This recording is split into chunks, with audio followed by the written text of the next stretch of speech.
The world's coldest winter, a place where the land itself seems to freeze, holding its breath as if waiting for something to happen. Siberia. In these remote reaches of the earth, life persists under conditions that most would call unimaginable. Here, the sun barely rises for months, and temperatures dip so low that even the most well-prepared can falter. At minus 50 degrees Celsius, the cold is not just a presence, it is an overwhelming force, a constant companion that shapes everything. It presses against the skin, freezes the breath before it leaves the body, and bites into the very bones. Yet this is not an alien world. For the people who live here, it is home. They've learned to adapt, to survive, and to thrive in the most extreme of conditions.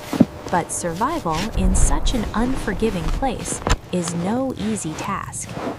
In the early morning hours, the Siberian tundra stretches out in all directions, a blanket of white broken only by the jagged silhouettes of pine trees. The wind howls across the plains, sweeping up snow into a frenzy, blurring the horizon. The air is so cold that it feels like it could crack at any moment, a sharp silence following every gust. At the heart of this vast, frozen landscape are the people who call it home. It's too cold. They are the true masters of this wilderness, surviving in ways that would seem impossible to outsiders. One such family, the Vasilyevs, have spent their entire lives here, living off the land, hunting and gathering, their existence interwoven with the land's harsh rhythms.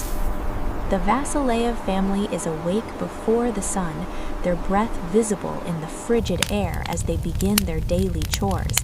Ivan, the father, steps out into the open, his boots crunching in the snow as he makes his way to the storage shed. The frost on his beard sparkles in the dim light. His eyes, sharp and steady, scan the land, ever watchful, ever aware of the danger the cold can bring. His breath forms a cloud in front of him, disappearing almost immediately in the biting wind. Inside the small wooden house, Maria, his wife, is preparing breakfast for the children. The fire crackles in the stove, casting a warm glow across the room, the only respite from the cold outside. She arranges the sago and reindeer meat carefully, ensuring every meal is enough to fuel their day of survival. Life in the coldest winter demands respect, and Maria has long known that every meal must count. The children bundle up in layers of thick fur coats and scarves, their faces glowing with the anticipation of the day ahead. They have learned from a young age how to endure this world, how to fight the cold, how to move in silence, how to respect the land and all that it provides. Today, Ivan will lead his family on a hunt, searching for reindeer that have wandered deeper into the forest. The reindeer are the lifeblood of their survival, providing meat for the family and fur for warmth. They move as a single unit, a small group braving the tundra together, understanding each step they take could mean the difference between life and death. As the family sets out, the wind bites at their exposed skin, the temperature has dropped even further overnight, and their breath freezes as soon as it escapes.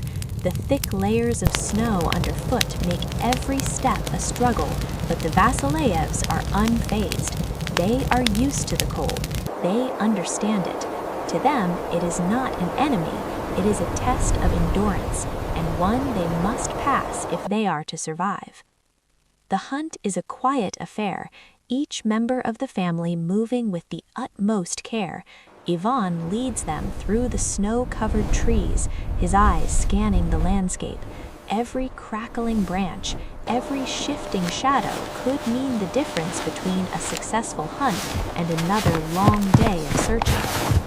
Hours pass, the world silent but for the sound of their breathing and the wind rushing through the trees. Suddenly, a reindeer appears on the edge of the forest, its dark coat stark against the whiteness of the snow. Ivan signals to his son, who crouches low, his heart racing in anticipation.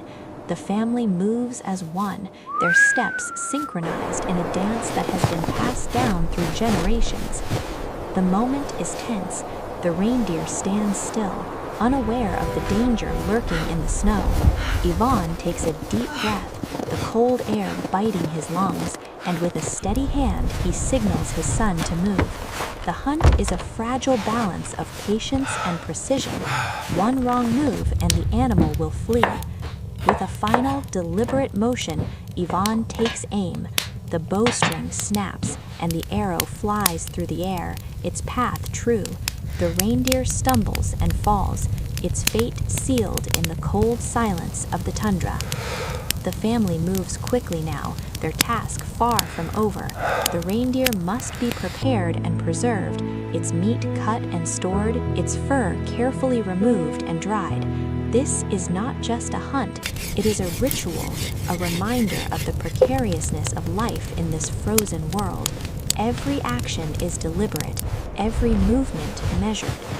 As night begins to fall, the family returns to their small cabin, their haul in tow.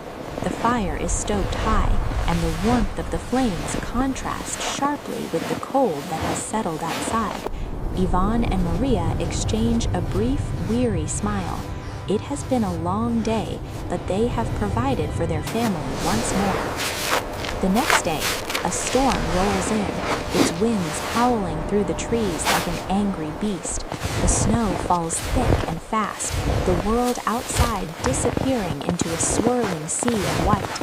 Ivan steps outside, his face set in determination. The storm is relentless, but there is no choice.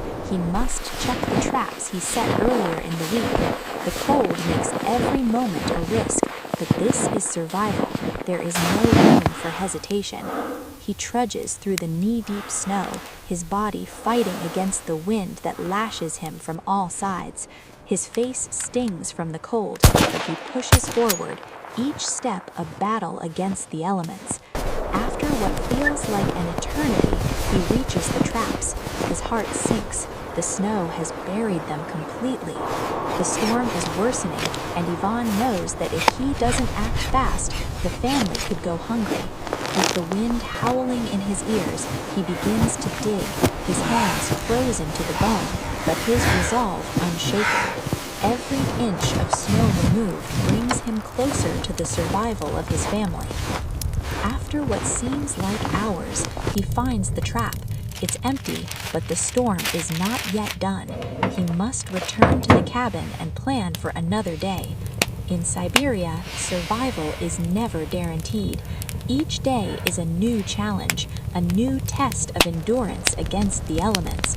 But the people who live here know that survival is not just about strength, it's about resilience. It's about understanding the land and its moods, knowing when to push forward and when to wait. It's about never giving up, no matter how harsh the world around you becomes. The cold may freeze the breath in your lungs, and the snow may cover the land in a blanket of white. But in the end, survival is not an act of defiance, it is a way of life. As the storm rages on outside, the Vasileyev family sits by the fire, their bodies weary but their spirits unbroken. In this world of endless winter, they endure, not because they are stronger than the cold, but because they understand it. They have learned its ways, and in doing so, they have learned how to live with it. And in this way, survival continues, day by day, moment by moment, in the coldest land on Earth.